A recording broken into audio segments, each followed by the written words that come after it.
Sa pagkakataong ito, hinayaan ni Isigani na mag-usap ang dalawa sa kanilang lengguwahe.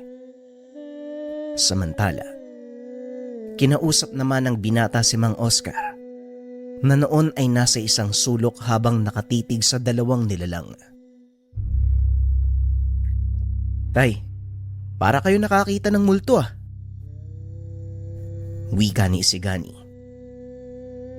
Higit pa sa multo ang nakikita ko ngayon.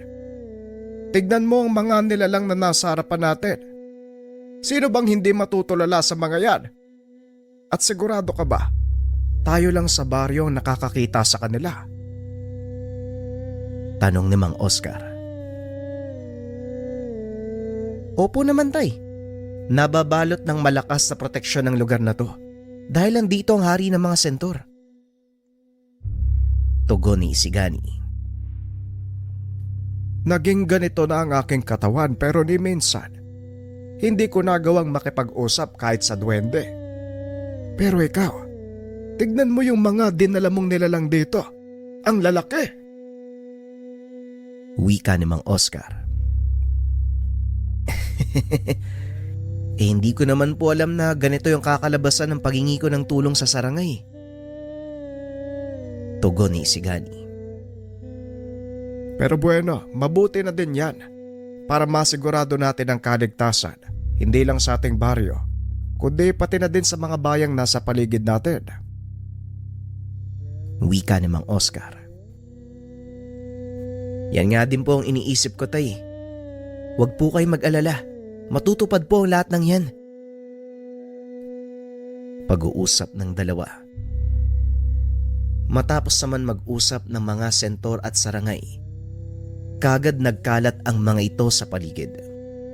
Nagsimula silang gumawa ng matataas na pader mula sa mga puno sa gubat. Nagmistulang kanlungan ng mga mandirigma ang buong lugar. May ilang mga sentor ang nakabantay sa paligid. Samantalang ang mga kasama ni Isigani nasa loob lang ng kanlungan, nag-aantay ng susunod na mangyayari. Kinabukasan, nagulat ang lahat dahil sa malakas na tunog ng tambuli. Dali-daling lumabas si Isigani.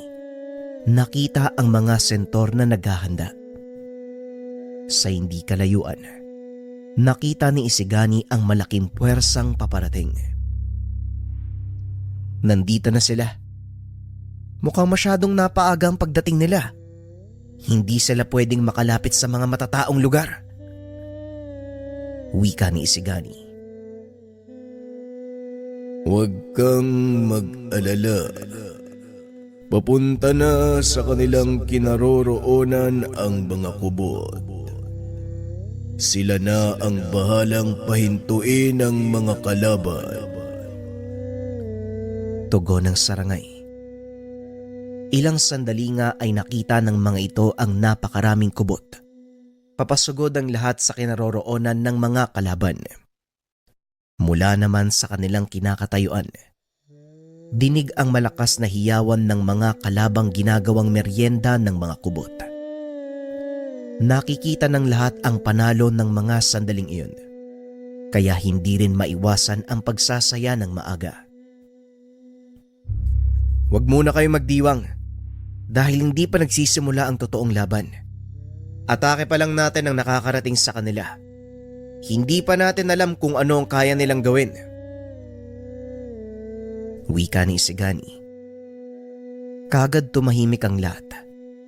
Pinakiramdaman ang susunod na mangyayari. Mula naman sa kabilang dako ng baryo, nagliparan ang mga itim na nilalang. Kagad na itong sinalubong ng natitirang puwersa ng mga kubot. Napakalawak ng kanilang nasasakop. Hindi ko alam kung ano ang totoong bilang nila. Kailangan ko ng...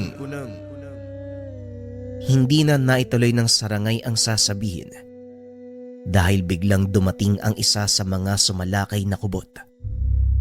Ayon dito, mahigit 1,000 ang bilang ng mga nananalakay na kalaban. May isa pang bugso na nasa likod ng mga ito. Wala doon ang hukbo ng mga aswang na nakakubli sa kagubatan. Mukhang manlili tayo sa dami ng bilang nila. Wika ni Isigani. Kapag ang mga sentor ang nasa panig mo, hindi mahalaga ang bilang ng kalaban, kaya wala kang dapat ipag-alala. Wika ng Saranghay. Kung yan ang sinabi mo, magtitiwala ko, kaibigan. Tugon ni Isigani. Pero hindi pa yan ang pagsalakay. Magtiwala ka sa akin. Daang taon na akong nakikipagdigma, Isigani. Wika ng Saranghay. Walang problema, kaibigan. Malaki ang tiwala ko sa'yo. Matapos ang pag-uusap, biglang sumigaw ng malakas ang Saranghay. Binuksan ng mga bantay ang trangkahan. Nagtakbuhan ang ilan sa mga sentor. Teka, saan sila pupunta? Tanong ni Isigani. Gagawin ang kanilang trabaho. Manood ka kung paanong makipaglaban ang mga mangangasong sentor. Wika ng Saranghay. Pinagmasdan ni Isigani ang mga sentor kung papaanong nagpalusot-lusot ang mga ito sa kakawian na parang anino, hanggang sa makarating ang mga ito sa kinaroroonan ng hukbo ng mga kalaban. Laking gulat ni Isigani nang biglang magliparan ang mga ito. Nagsipag-atrasan ang unang bugso.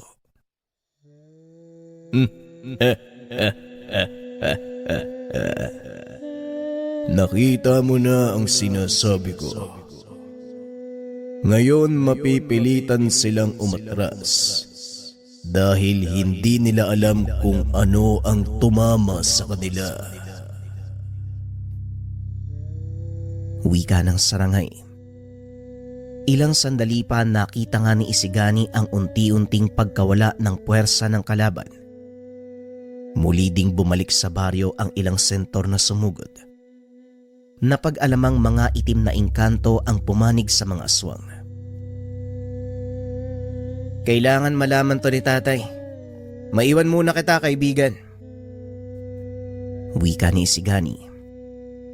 Kaagad nitong pinuntahan si Mang Oscar. Nagulat ang matanda dahil sa mga narinig. Bagaman alam niyang maaaring mangyari ang ganito, pero hindi niya inaakala na maging itim na engkanto ay papanig sa mga aswang. Ang mga itim na engkanto hindi sasali sa laban kung wala silang mapapala. Wika ni Mang Oscar. Yun din po ang iniisip ko. Alam ko ang ugali ng mga itim na engkanto at paniguradong merong ipinangako sa kanilang mga aswang. Tugon ni Isigani. Kung ano man yon, wala tayong alam. Kaya mas mabuti nang maging maingat. May kakaibang kakayahan ng itim na engkanto na maaaring hindi pa alam ng mga sentor. Wika ni Mang Oscar. Ano ang ibig mong sabihin, tay? Tanong ni Isigani. Hindi sila lalapit ng ganito sa atin. Gayong alam nila na malakas ang depensa kung hindi nila kayang pasukin. Tugon ni Mang Oscar. Pero paano sila makakapasok sa perpektong depensa ng mga sentor? Tanong ni Isigani. Walang perpektong depensa pagdating sa malaanay na kakayahan ng itim na engkanto. Kailangan balaan natin ang mga sentor. Wika ni Mang Oscar. Dali-daling tumakbo si Isigani papunta sa Sarangay at sinabi ang impormasyon ng kanyang ama. Napagtanto din namin ang bagay na yan. Kaya nakahanda na ang ilan sa ating mga kasamang sentor. Sabihan mo ang mga manggagamot. Wika ng Sarangay. Kagad kinausap ni Isigani ang mga kasama. Ipinaalam ang plano ng mga sentor. Matapos kausapin ang mga nakakatanda, agad nilang iniwanan ang ginagawang kuta. Unti-unting lumapit sa kinaroroonan ng kalaban. 2 ibon sa isang bato ang plano. Palapit tayo sa kanila nang hindi nila nalalaman. Kasabay nito, wala silang madadatnan sa kuta. Sa oras na makapasok sila sa mga pader, saka palang papasok ang ating hukbo para tapusin sila sa loob ng pader na ginawa natin. Wika ng Sarangay. Pinanood ni Isigani ang sinasabing plano ng Sarangay. Nanlaki ang mga mata nito nang biglang makita ang mga nilalang sa loob ng kanilang kuta. Dumaan ang mga ito sa ilalim ng lupa. Malakas ang pang-amoy at pandama ng mga sentor. Kaya naman nalaman nila ang kinaroroonan ng paparating na kalaban. Wika ng Sarangay. Pinasok ng mga kalaban isa-isa ang mga tahanan upang tignan kung may mga naiwan. Ngunit wala na silang naabutan at nang makapasok na silang lahat, bigla namang naglabasan ang mga kubot. Pinagkakain ang mga kalaban. Halos maduwal si Isigani nang makita kung paanong kinain ng mga kubot ang kalaban. Nilikop nila gamit ng pakpak ang katawan ng mga itim na engkanto. Nang bitawan ay puro kalansay na ang mga ito. Nagpumiglas ang mga kalaban, ngunit wala ring nagawa ang mga ito. Dahil sinara mula sa labas ang trangkahan ng kuta, hindi na din sila makakabalik sa ilalim ng lupa kung saan sila dumaan dahil naroon na din ang ilan sa mga sentor. Ito ang pinakakinakatakutan ni Isigani tungkol sa mga kubot. Dahil sa oras na mayapos kanila, siguradong buto na lamang ang matitira sa iyo. Ngayon, may duda ka pa din ba sa kakayahan ng ating mga kasama? Ang haharapin na lang natin ay ang mga aswang. Mula dito, maiiwan na ang mga sentor para magbantay sa kuta. Tayo na ang haharap sa mga aswang. Huwag mong alalahanin ang ibang puwersa ng kalaban dahil ang mga kubot na ang bahala sa inyo. Wika ng Sarangay. Nang masigurado ang kanilang kaligtasan, pinili ng pangkat na magsagawa ng panibagong kuta sa lugar at doon pansamantalang nagpahinga. Habang inaantay ang paglapit ng mga aswang, hindi naman mapakali si Isigani dahil alam niyang napakalakas ng mga aswang at ito ang unang beses niyang haharap sa isang digmaan kasama ang pinakamalakas na nilalang sa mundo ng mga engkanto. Ramdam ko ang kaba sa iyo, kaibigan. Maaari mo bang sabihin kung ano ang kinakatakot mo? Tanong ng Sarangay. Hindi ako natatakot para sa sarili ko, Sarangay, kundi para sa mga kababaryo ko. Hindi malinaw ang kakalabasan ng laban na to. Hindi ako sigurado kung kakayanin ko bang lampasan ang laban. Isa akong mahinang nilalang kaibigan. Ni sa inagap hindi ko naisip na aabot ako sa puntong ito kung saan aasa sa akin ang mga kababaryo ko. Tugon ni Isigani.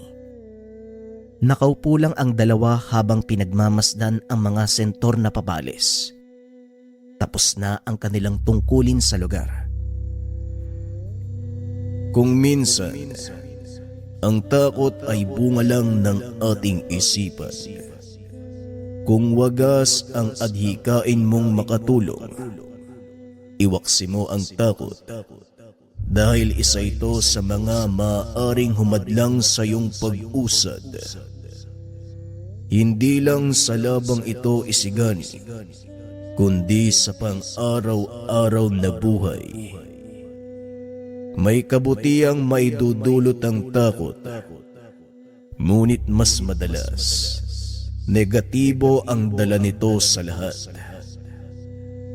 Normal ang takot dahil sa pamamagitan nito, nalalaman mong hindi ka pa rin tinatakasan ng iyong pagkatao. Pagpapaliwanag ng sarangay. Ilang sandali pa ay dumating si Tomas, kasama ang ilan sa mga kababaryo. Ayon dito, paparating na ang pangkat ng mga aswang sa pamumuno ng isang nagngangalang Darius.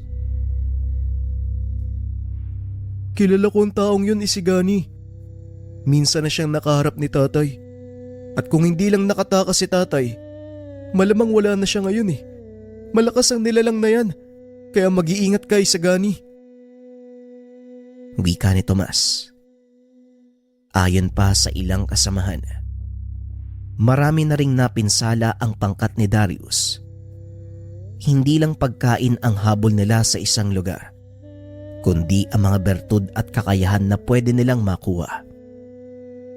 Hindi rin aksidente ang pagkatuklas nila sa baryo nila Isigani.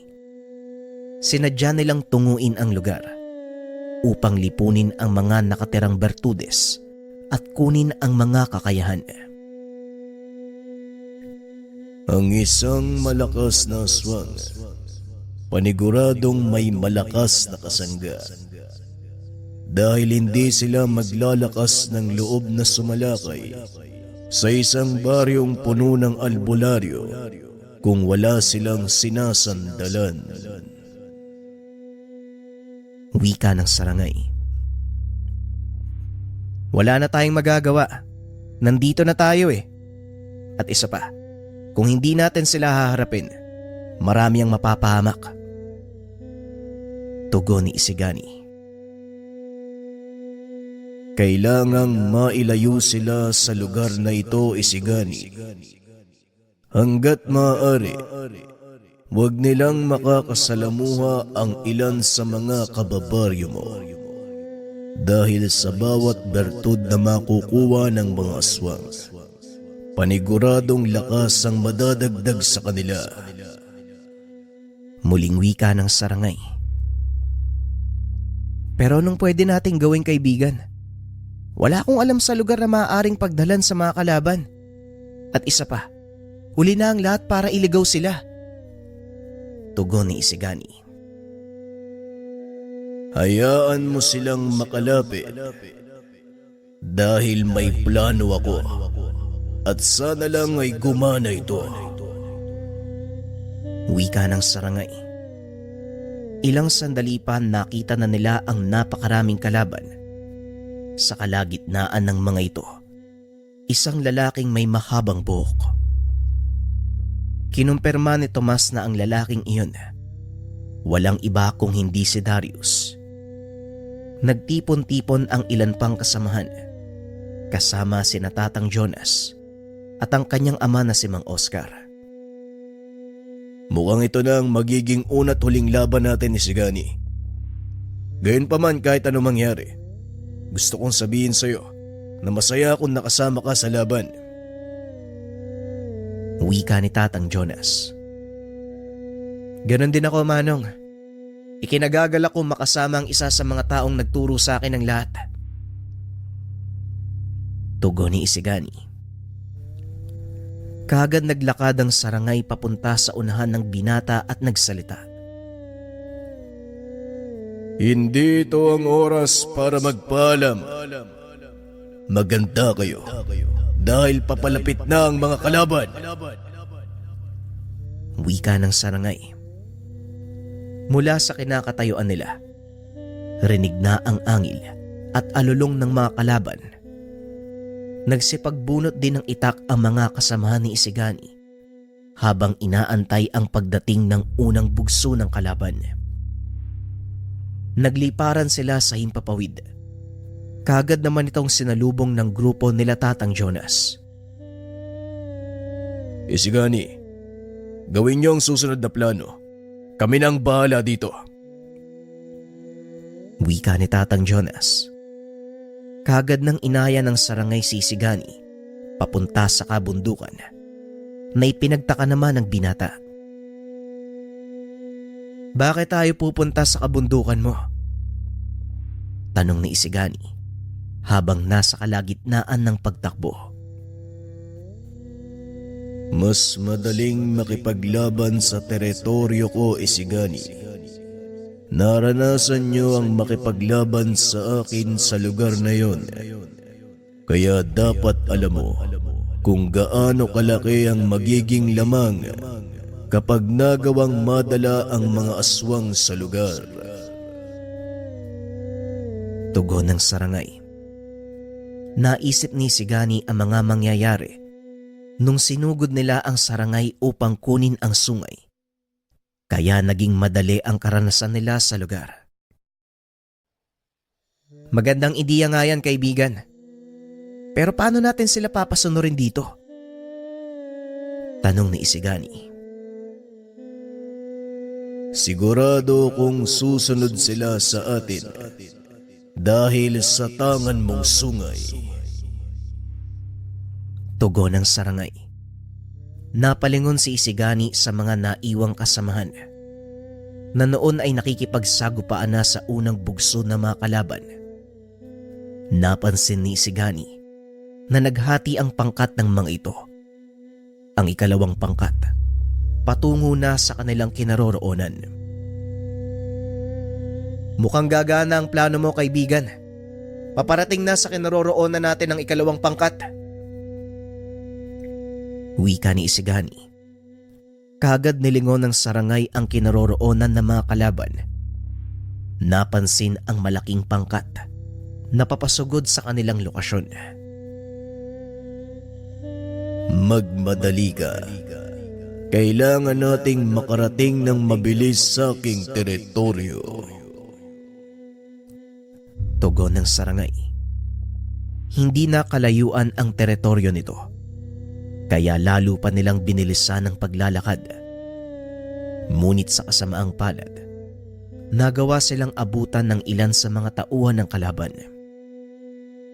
Kinuyog ng mga ito ang sarangay, ngunit nagawa naman sila nitong hawiin, gamit naman ang bertud ng sungay ng sarangay. Ikinalong ni Isigani sa mga puno ang katawan ng aswang na sumalakay. Parami sila ng parami, kaya kailangan nating bilisan. Muling wika ng sarangay. Mabilis namang tumakbo si Isigani papasok sa kagubatan ng sarangay. Pagkarating sa teritoryo nito, kaagad na balot ng alapaap ang paligid. Walang ibang nakikita ang binata kung hindi ang makapal na usok. Nasaan ka, sarangay? Anong nangyayari? Tanong ni Isigani. Huwag kang matakot. Bahagi ito ng aking teritoryo. Ito ang pangunahing proteksyon na kailangan nilang pagdaanan bago sila umabot sa ikalawa kong depensa.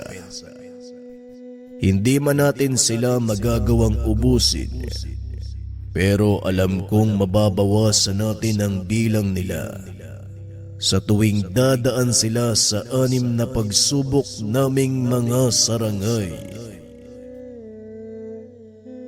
Tugon ng sarangay. Habang pinagmamasdan mula sa taas ng malaking puno ang mga kalaban na pinaglalaroan ang isipan. Natatandaan ko yung hamog na to. Dito kami kamuntikang magkapatay ng kaibigan ko. Wika ni Isigani. Ang hamog na ito ay mapanlinlang. Ipapakita sa iyo kung ano ang bagay na kinakatakutan mo.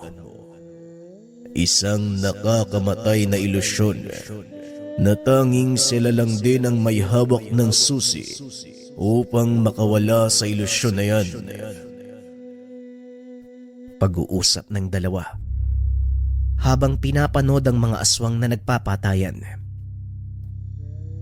Ilang sandali pa ang nakalipas ay tuluyan ng humupa ang hamog. Nakita ng binata ang walang buhay na katawan ng ilan sa mga kalaban. May ilang nakalampas sa hamog. Nakagad din namang pinagpapapatay ng dalawa. Kahit papano, nagawa natin silang mabawasan. Pero hindi pa tapos ang laban dahil buhay pa ang pinuno nila. Hindi siya titigil hanggat hindi nagtatagumpay. Wika ni Isigani. Alam ko, kaibigan, at ang ikalawang pagsubok sa aking teritoryo ang siyang magpapalabas ng kanilang totoong intensyon. Tugon ng sarangay. Bumaba ang dalawa sa punong pinagtataguan upang tumuloy sa ikalawang bahagi ng teritoryo. Samantala, sa panig naman nila Tatang Jonas, nagawa na nilang ubusin ang mga kalabang naiwan. May ilang sugatan sa kanilang panig na kagad din namang ginamot ni Mang Oscar. Sana lang magtagumpay sina Isigani sa kanilang misyon. Alam kong hindi madali ang pagdadaanan ng anak ko. Kaya naman gawin natin ang lahat upang kahit papano makatulog. Wika ni Mang Oscar sa mga kasamahan.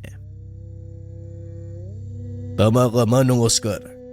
Malaking sakripisyo ang ginawa ng iyong anak at hindi natin pwedeng baliwalain. Tugon ni Jonas. Dahil wala ng mga kalaban sa lugar, nagtayo sila ng depensa sa paligid. Sinimula ng panggagamot sa mga sugatan. Balik tayo sa kinaroroonan nila Isigani. Ang ikalawang bahagi ng teritoryo ng sarangay.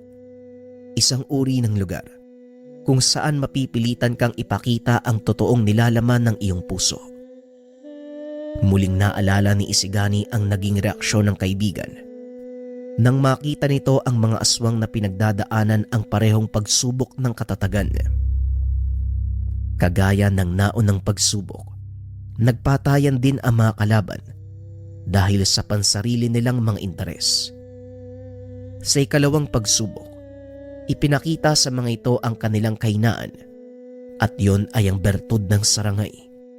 Nagpaunahan ang mga ito na kunin ang bertud at ang bawat isa sa kanila bumabagsak sa pagsubok.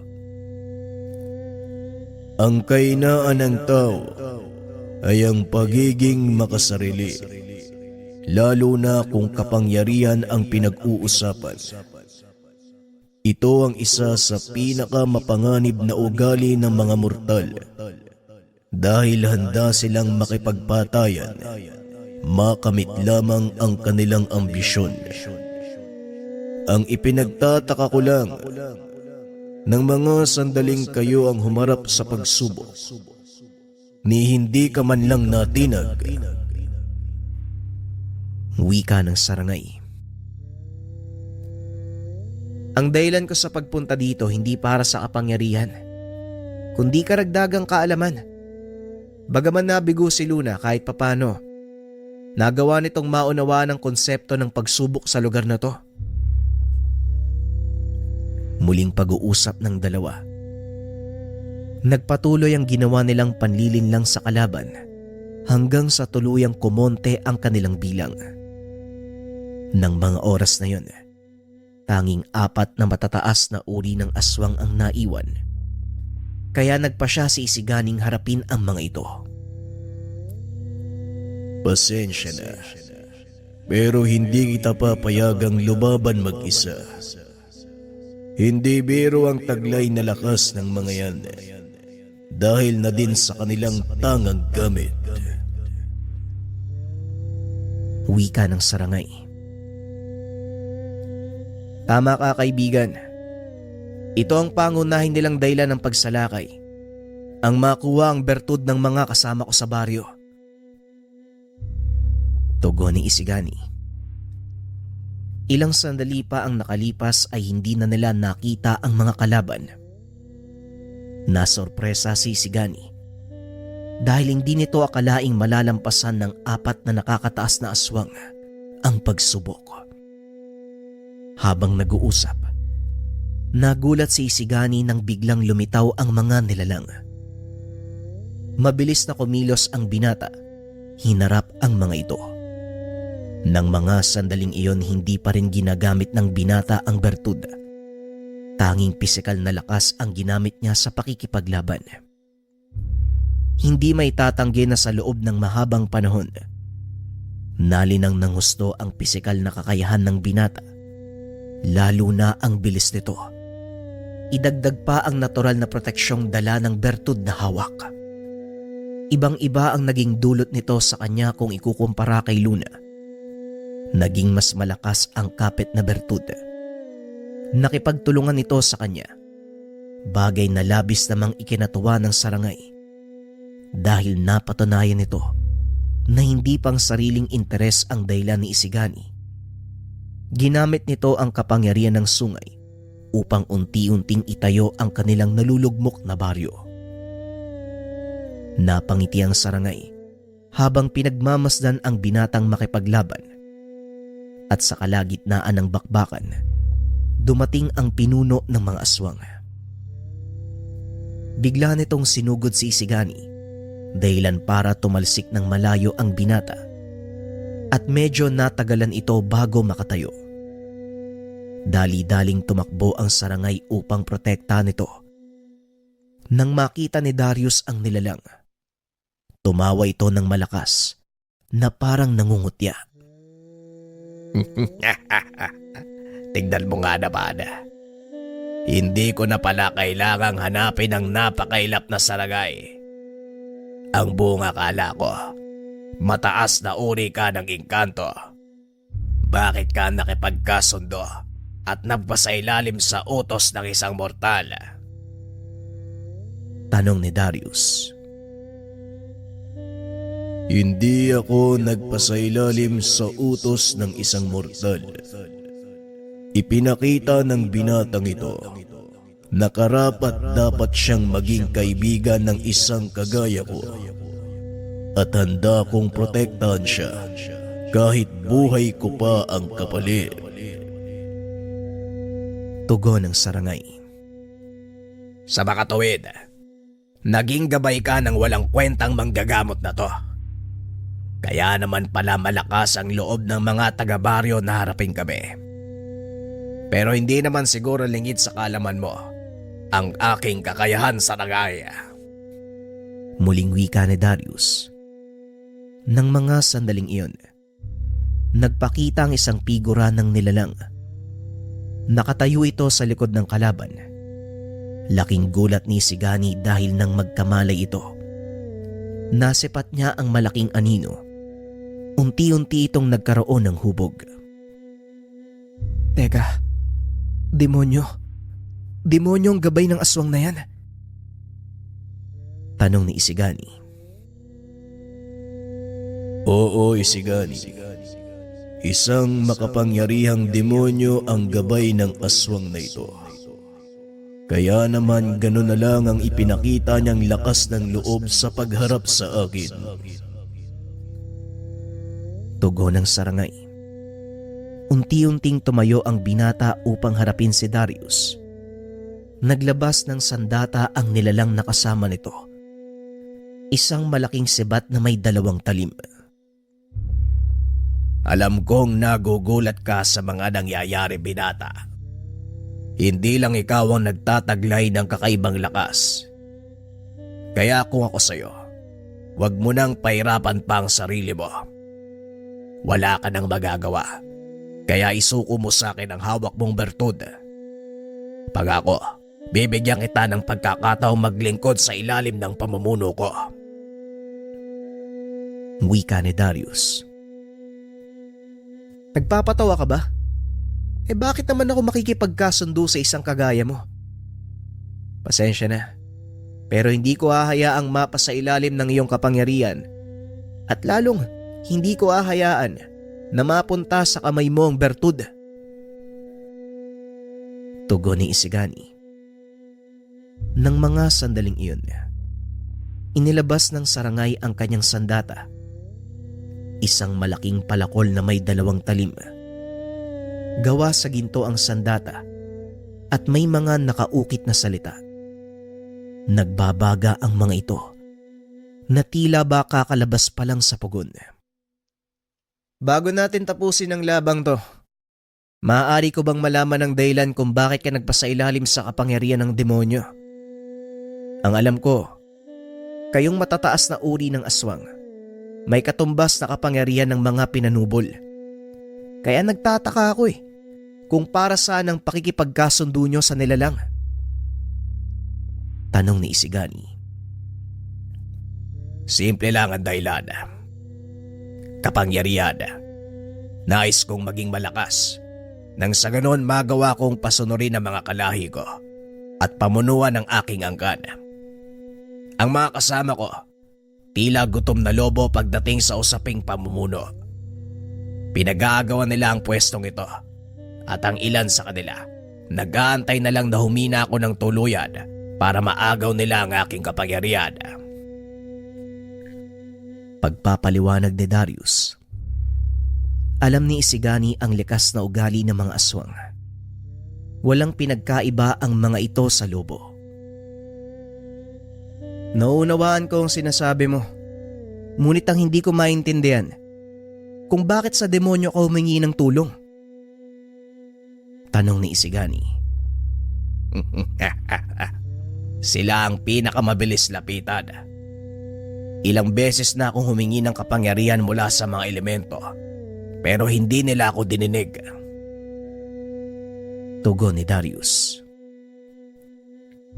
Isigani, walang kwenta ang pakikipag-usap sa taong nabubulagan ng pagiging hayok sa kapangyarihan.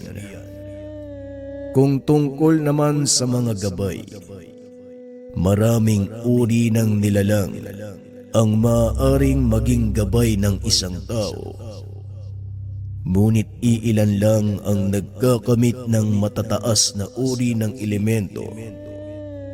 May ilan ding nagkakaroon ng mga divinong gabay, tulad ng mga anghel na siyang pinakamataas sa lahat. Pagpapaliwanag ng Sarangay. Tama ang kaibigan mo, binata. At yung tinatawag mong kaibigan ay isang uri ng mataas na celestial. Ito ang dahilan kung bakit ko hinahangad ang kanyang sungay. Wika ni Darius. Napalingon si Isigani sa kaibigan na noon ay tutok na tutok sa kalaban. Napansin din nito ang tatak na nasa sandata ng Sarangay, kaya naman hindi nito maiwasang magtanong. Ang simbolong nasa sandata mo, Sarangay, isang uri ng marka mula sa kalangitan. Tama ba? Tanong ng binata. Ngunit hindi ito tuwirang sinagot ng Sarangay. Tama ka, kaibigan. Ngunit hindi ito ang tamang panahon para pag-usapan ng tungkol sa bagay na yan. May kalaban tayong kailangang harapin at pagtuunan ng pansin. Tugon ng Sarangay. Alam ko, kaibigan, kaya kailangan na nating kumilos bago pa mahuli ang lahat. Pagsang-ayon ni Isigani. Samantala sa kabilang dako naman, patuloy ang ginagawang panggagamot ni Mang Oscar. Dumating na din si Manong Tala at kagad tumulong sa panggagamot. Pasensya na kung nahuli ako ng dating. Mangyari kasi may natuklasan ako tungkol sa Sarangay na nangangalaga ng ating kagubatan. Wika ni Manong Tala. Ano naman ang natuklasan mo? Tanong ni Mang Oscar. Ang nilalang na inakala nating mataas na engkanto ay may higit pang katungkulan sa mundo ng mga celestial. Wika ni Manong Tala. Ang sarangay na nangangalaga ng ating kagubatan ang pinakamataas na engkantong nakatira dito sa ating mundo. Kaya nagtataka ako kung anong ibig mong sabihin, Manong. Tanong ni Tatang Jonas. Nagtipon-tipon ang mga matatanda upang pakinggan ang dating pinuno ng baryo. Ang sarangay na inyong nakakasalamuha, hindi isang pangkaraniwang engkanto.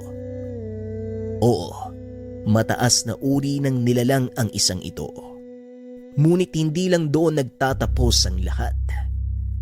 Nakahanap ako ng kasulatan upang patunayan ang totoong pagkakakilanlan ng nilalang na ito.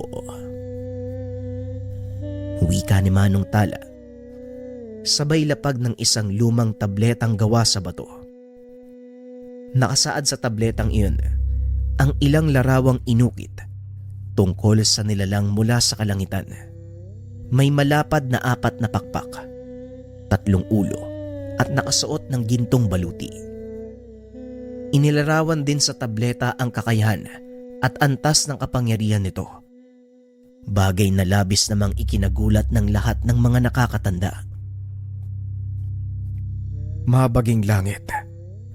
Alam ba ito ni Isigani? Kaya pala ganun na lang ang tinanggap na kaparusahan ni Luna dahil sa pagkuha ng sungay nito. Isang banal na nilalang ang sarangay. Wika ni Mang Oscar. Duda kung alam ni Isigani ang totoong kapangyarihan ng kanyang kaibigan. Hindi ko alam kung paanong naitago ng sarangay ang totoo niyang pagkakakilanlan sa loob ng mahabang panahon. Pero natutuwa ako dahil nasa panig natin ang isang makapangyarihang celestial. Tugon ni Manong Tala. Hindi ko maunawaan ang pinag-uusapan niyo.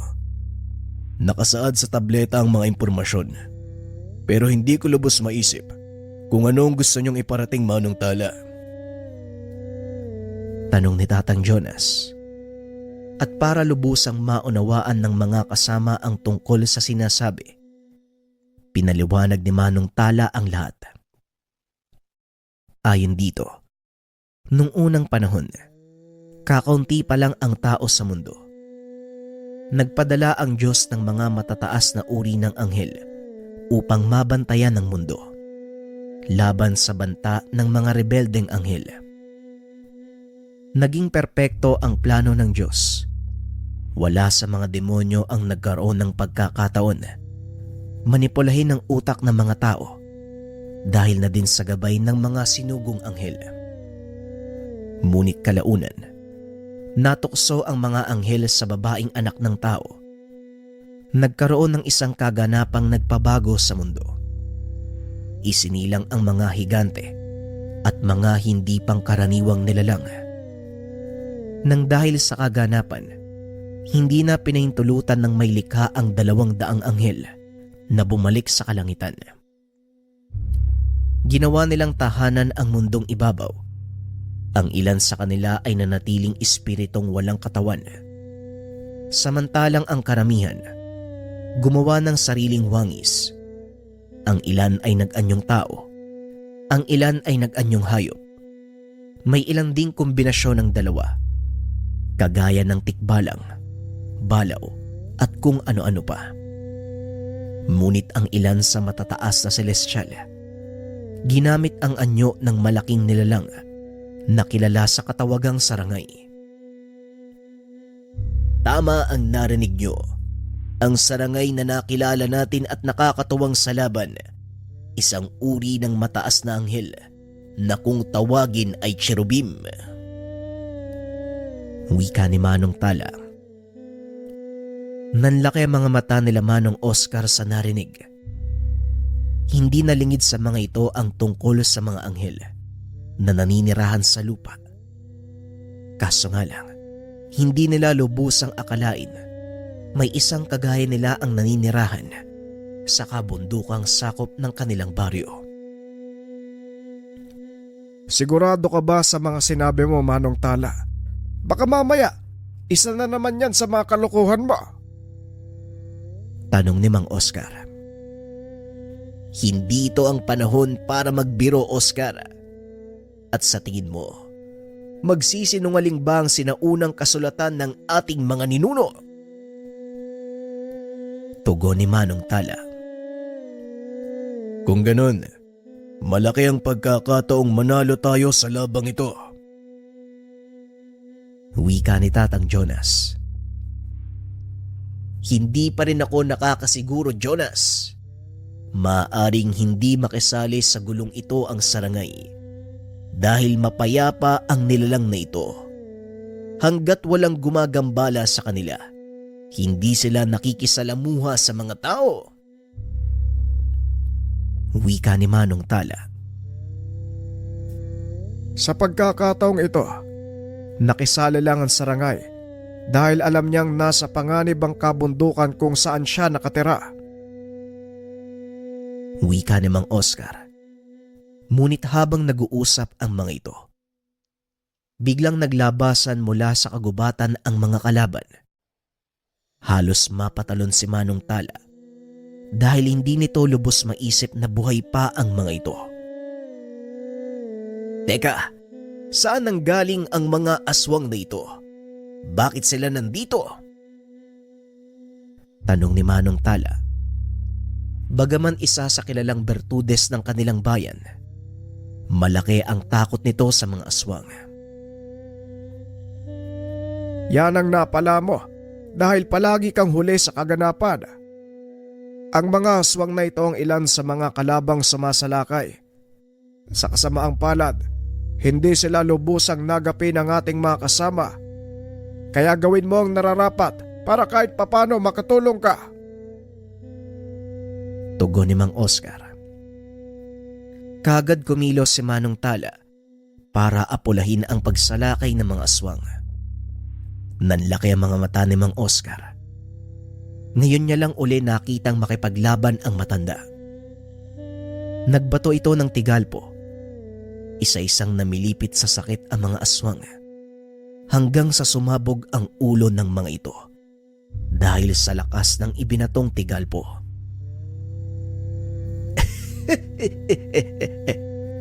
Ngayon lang ako muling nakapaglaro ng ganito. Nakalimutan ko na ang pakiramdam. Wika ni Manong Tala. Hindi naman nakapagsalita ang mga kasama dahil nakalimutan din nilang ganong kalakas ang matanda. Parang hindi kayo tumanda, Manong Tala.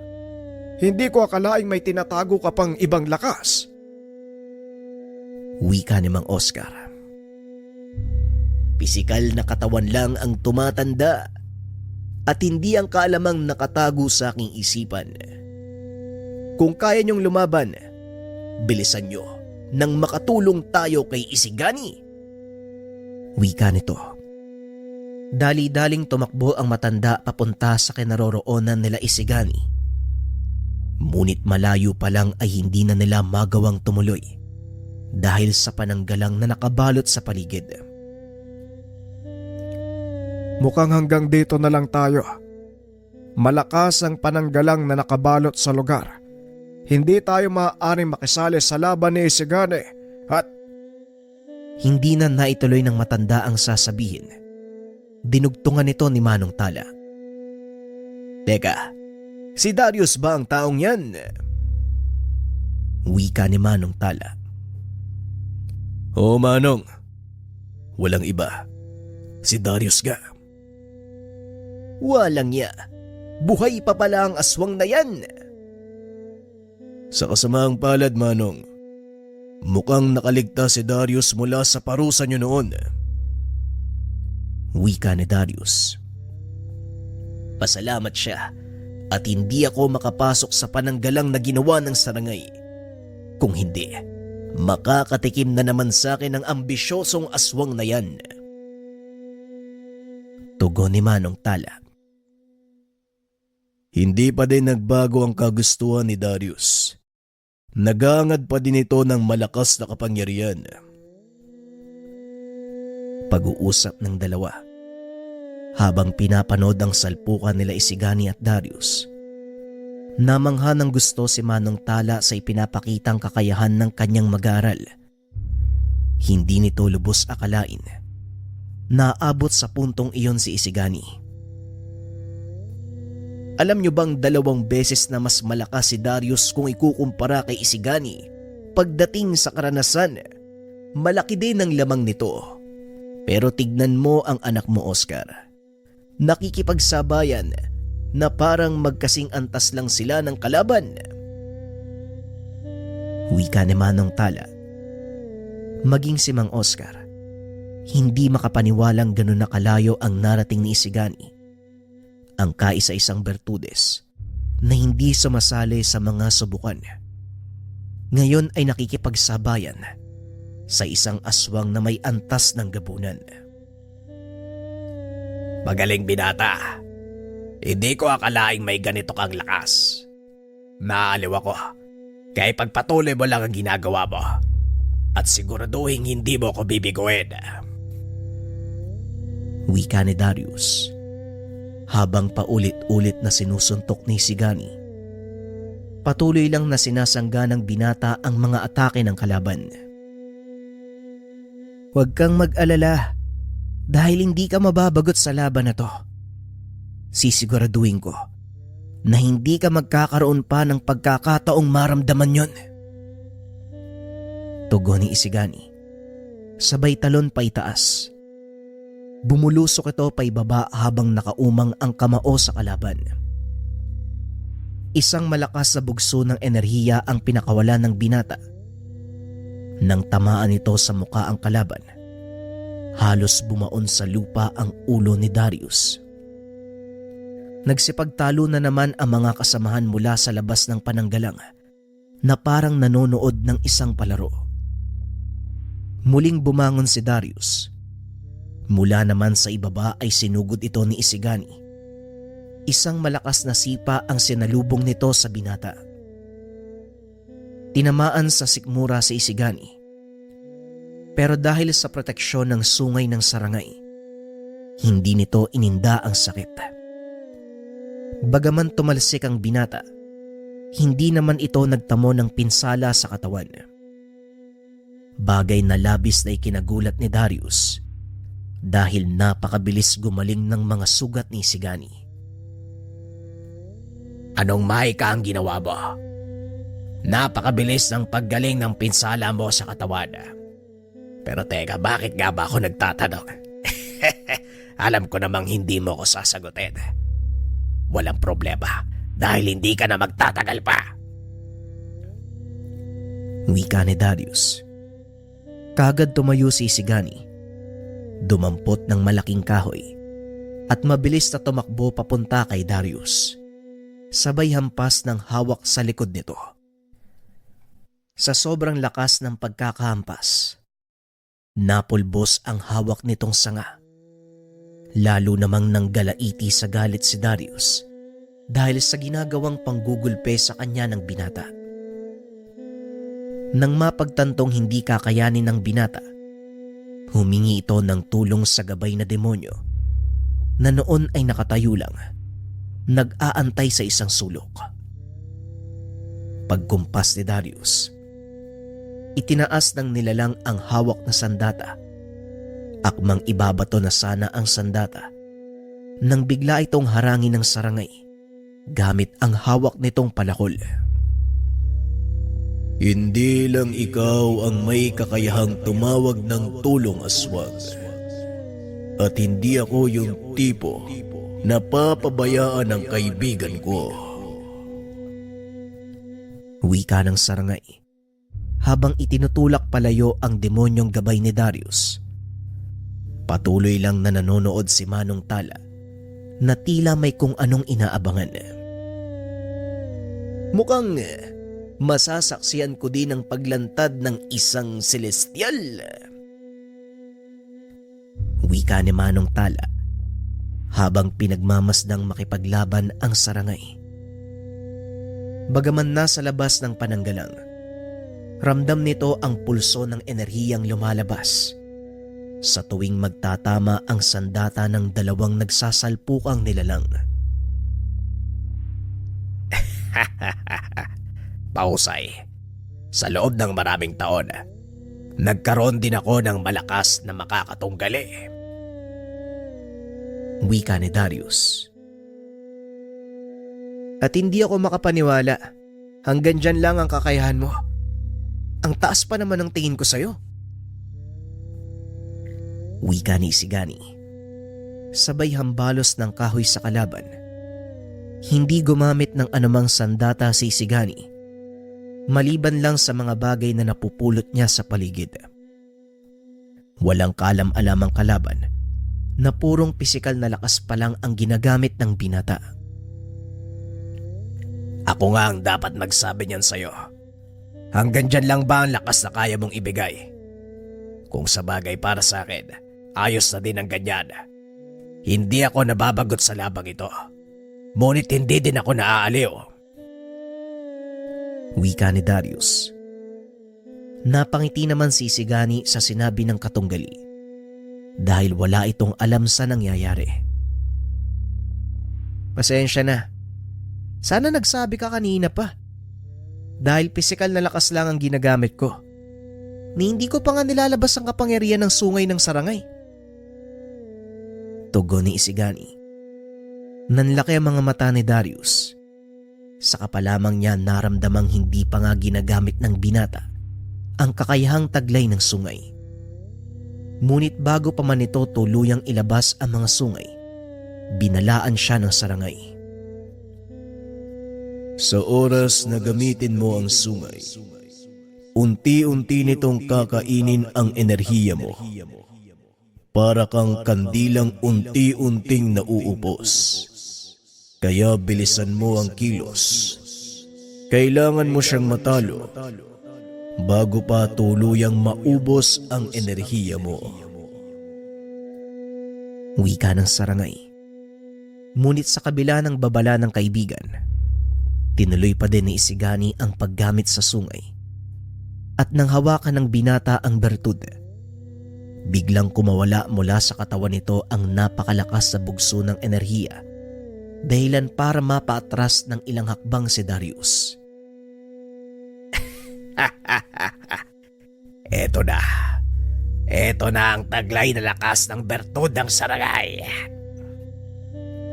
Napangiti si Darius. Kitang-kita sa mata nito ang pagnanasang makuha ang bertud kay Isigani. Kung nakikita mo lang ang itsura mo ngayon, Darius, para kang lobong gutom na nakakita ng sariwang karne. Wika ni Isigani. Oo, bata. Dahil hindi mo nauunawaan ang kahalagahan ng bertud sa isang kagaya ko. Kung wala ang bertud na yan, hindi ako irerespeto ng mga kalahi ko at tuluyang maaagaw sa akin ang pamumuno. Wika ni Darius. Sino pa nga agaw ng pamumuno sa'yo? Naubos na mga kasamaan ko ang mga alipores mo. Kung yun lang ang dahilan ng pakikipaglaban mo, pasensya ka na pero para sa akin, walang saysay ang laban na to. Wika ni Isigani. Ang lakas ng lobong magsalita dahil hindi mo alam kung ano ang pinagdadaanan ko. Wala kang alam tungkol sa naging buhay ko. Wika ni Darius. Biglang naramdaman ni Isigani ang paglakas ng enerhiya ng kalaban at ng gabay nito. Nagawa ding itulak ng gabay ni Darius palayo ang sarangay. Unti-unting lumakas ang demonyo.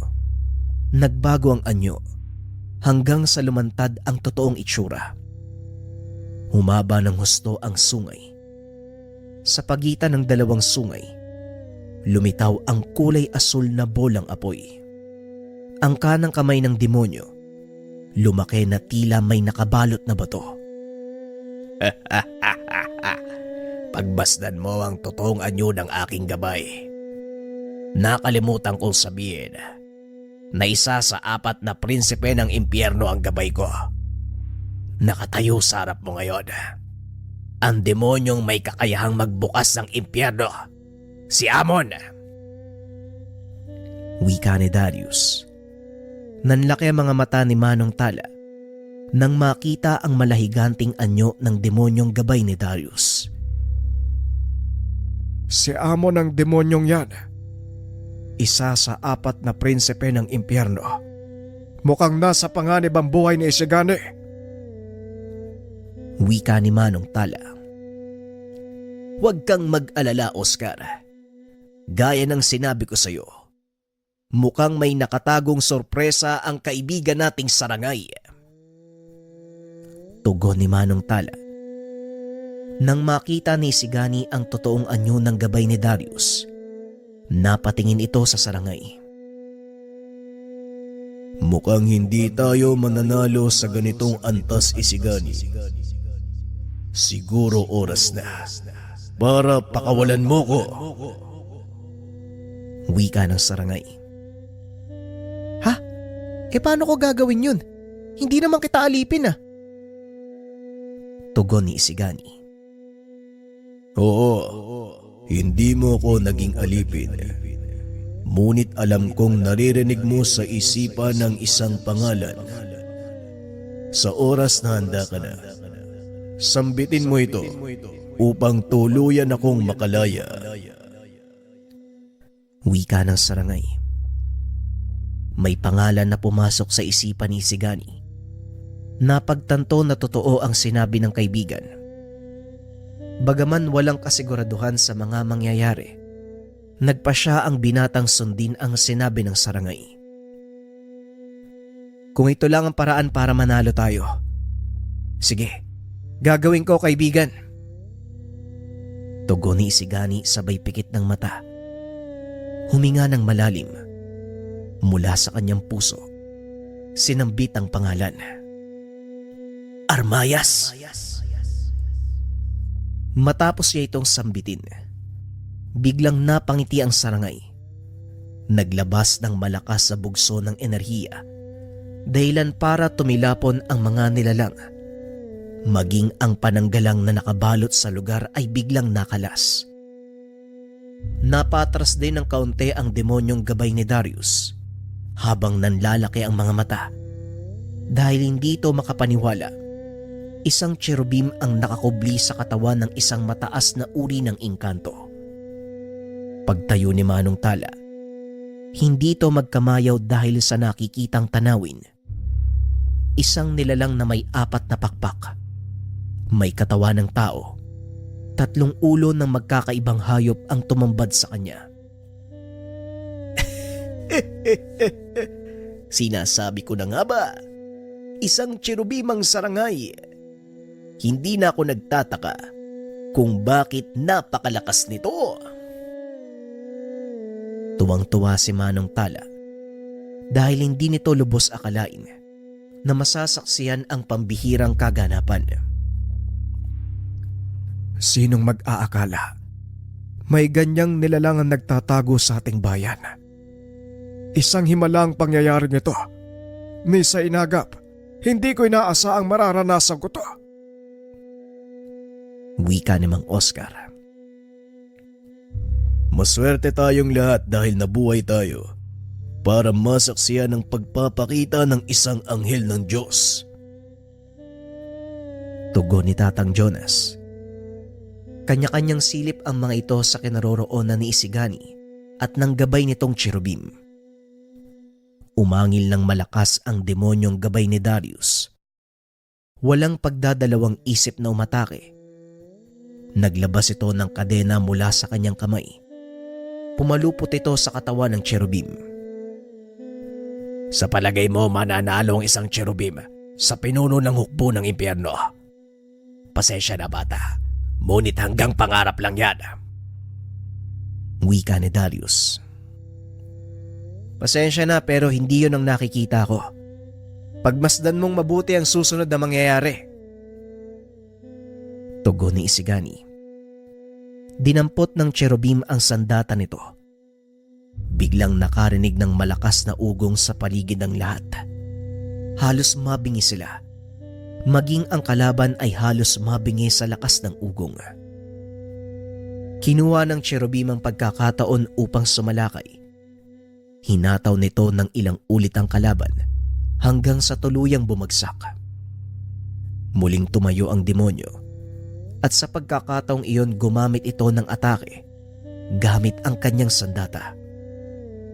Kagad itong nasangga ng cherubim. Nakipagbuno siya. Samantalang si Isigani naman at Darius tuloy-tuloy sa paglalaban. Sa pagkakataong ito, unti-unti nang nararamdaman ni Darius ang hagupit ng mga atake ni Isigani. Hindi na nito magawang makatama, lalo pa nang bumunot ng itak ang binata.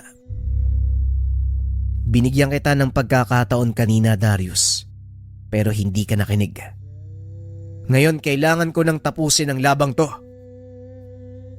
Wika ni Isigani sabay sugod sa kalaban.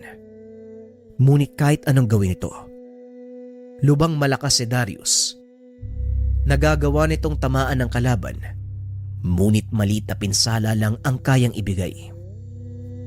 Sa gitna ng laban, bigla na lang nanghina si Isigani na tila hinuhugot ang kanyang lakas.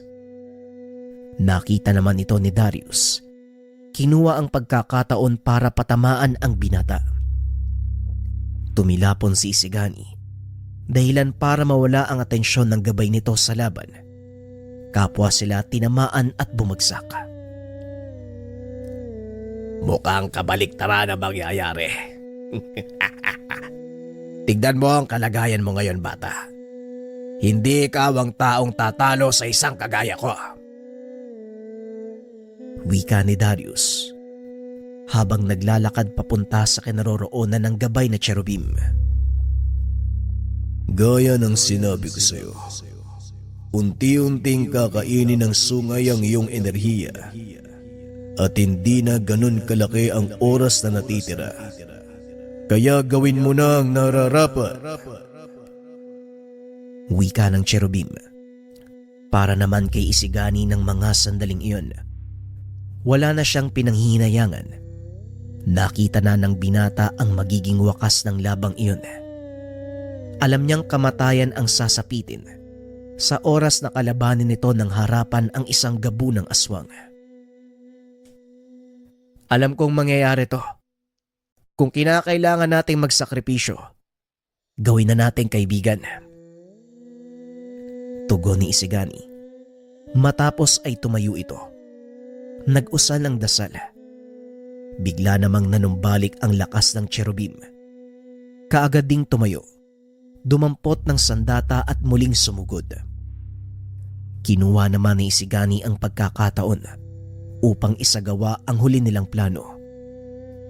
Bumuo ng malaking pentagramo sa paligid upang itayo muli ang pananggalang.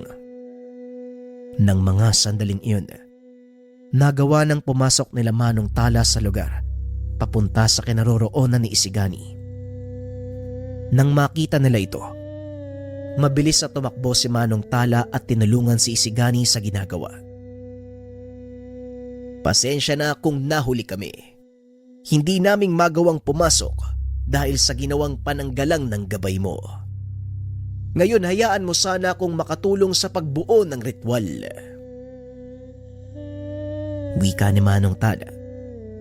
Masyadong abala si Darius ng mga sandaling iyon, kaya hindi nito napansin ang ginagawa ni Isigani. Ilang minuto pa ang nakalipas. Nakumpleto na ng binata ang ritual. Napalingon sa kanya ang cherubim. Kagad hinawakan sa kamay ang kalabang nilalang.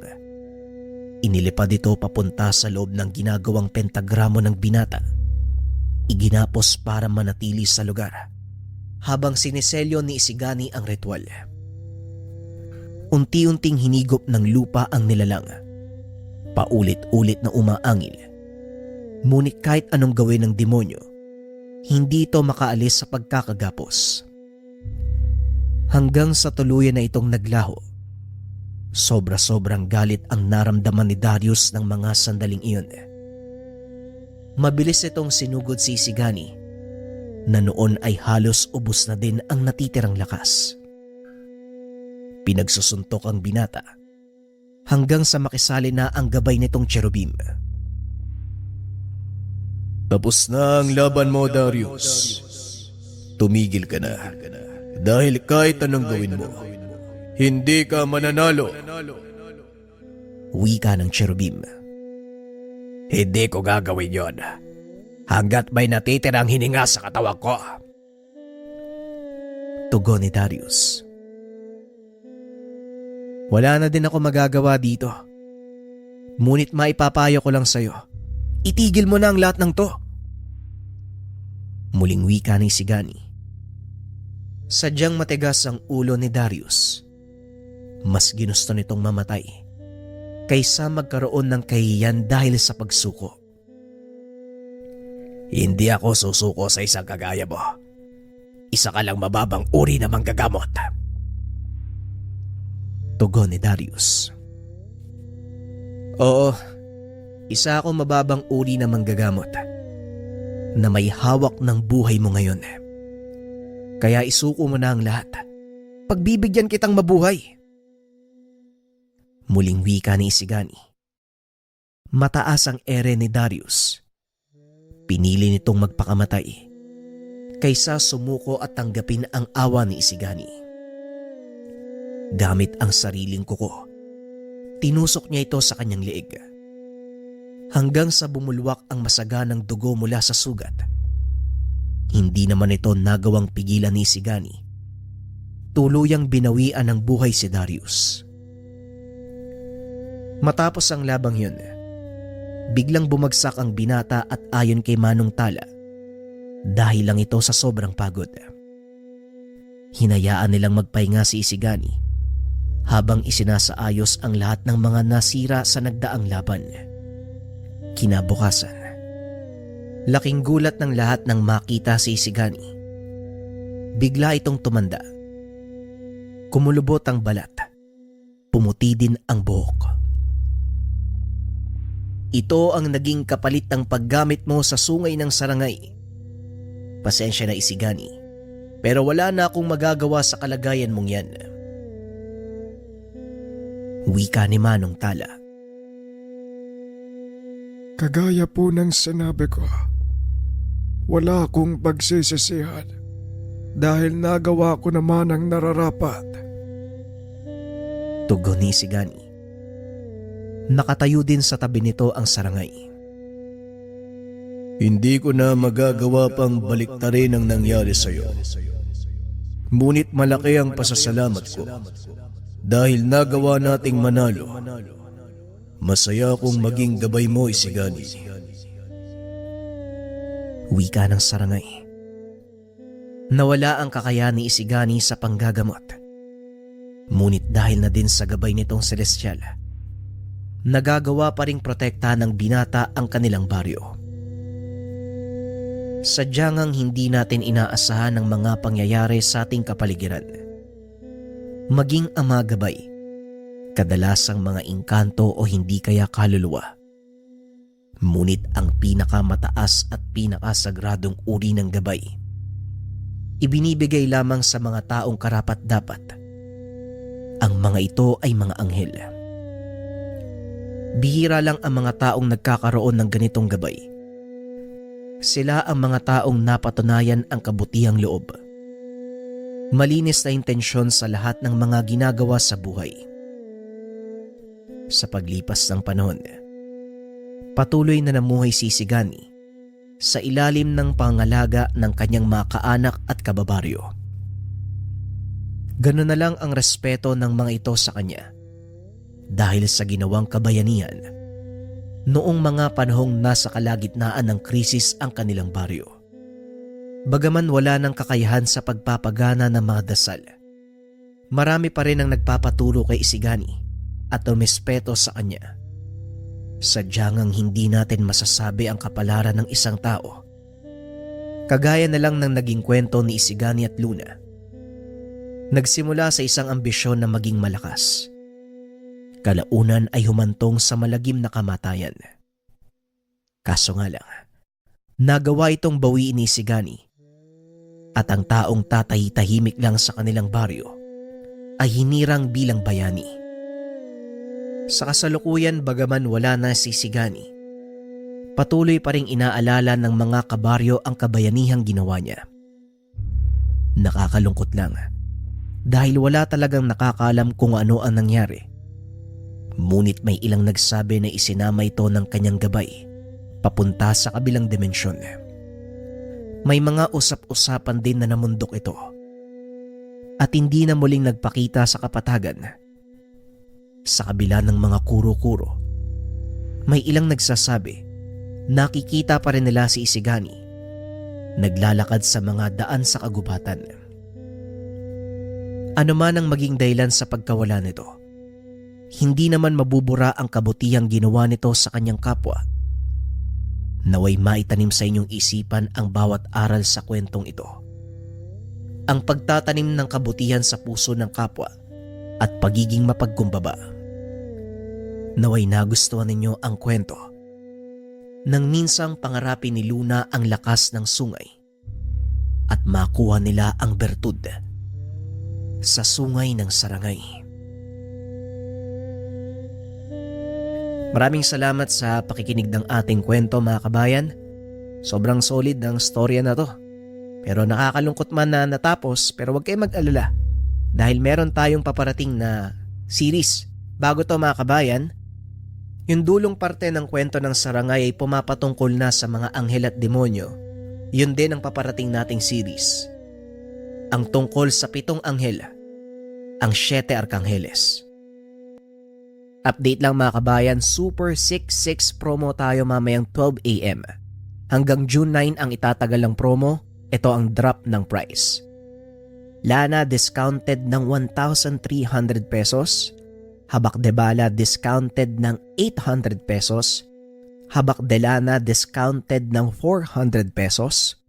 Hoodie discounted ng 399 pesos. Gabay medalyon discounted ng 200 pesos. Lahat ng bracelet din discounted ng 100 pesos. Yung gabay t-shirt halos pamigay na lang, discounted ng 200 pesos. Marami pang discounted price. Lahat ng products na nandyan sa Shopee ay discounted. Check nyo na lang mga kabayan.